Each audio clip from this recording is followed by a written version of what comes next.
নমস্কার, সঙ্গীতাস ক্রিয়েশনে আপনাদের স্বাগত। আশা করি আপনারা ভালো আছেন। আমার আজকের নিবেদন কবি সুবোধ সরকারের শাড়ি। বিয়েতে 51টা শাড়ি পেয়েছিল মেয়েটা। অষ্টমঙ্গলায় ফিরে এসে আরও 6টা।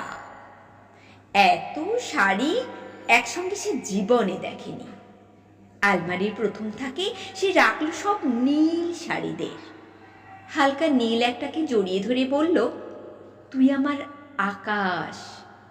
দ্বিতীয় থাকে রাখল সব গোলাপিদের। একটা গোলাপিকে জড়িয়ে ধরে সে বলল, তোর নাম অভিমান। তৃতীয় থাকে 3টে ময়ূর, যেন 3 দিক থেকে ছুটে আসা সুখ। তেজপাতা রং যে শাড়িটার, তার নাম দিল বিষাদ।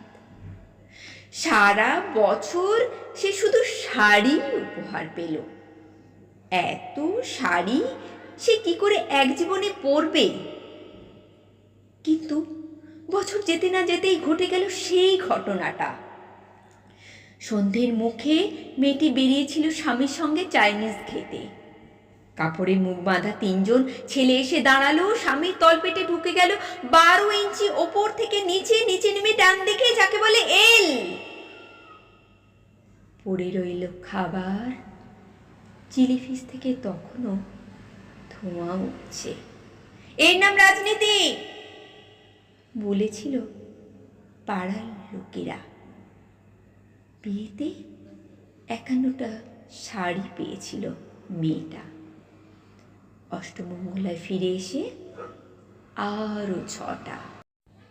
একদিন দুপুরে শাশুড়ি যখন ঘুমিয়ে, সে তার সমস্ত শাড়ি বের করে 6তলার বারান্দা থেকে উড়িয়ে দিল নিচের পৃথিবীতে।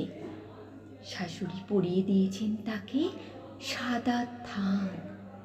19 বছরের একটা মেয়ে, সে একা। কিন্তু সে থানটাও এক ঝটকায় খুলে নিল 3জন পাড়ার মোড়ে। একটা সদ্য নগ্ন বিধবা মেয়ে দৌড়াচ্ছে আর চিৎকার করছে, বাঁচাও বাঁচাও বাঁচাও। পিছনে 3জন, সে কি উল্লাস! নির্বাক পাড়ার লোকেরা। বিয়েতে 51টা শাড়ি পেয়েছিল মেয়েটা। অষ্টমঙ্গলায় ফিরে এসে আরও 6টা। বিয়েতে 51টা শাড়ি পেয়েছিল মেয়েটা। আমার এই আবৃত্তিটা যদি ভালো লেগে থাকে তাহলে দয়া করে লাইক করবেন, সাবস্ক্রাইব করবেন, শেয়ার করবেন আর কমেন্ট করে অবশ্যই আমাকে জানাবেন। নমস্কার।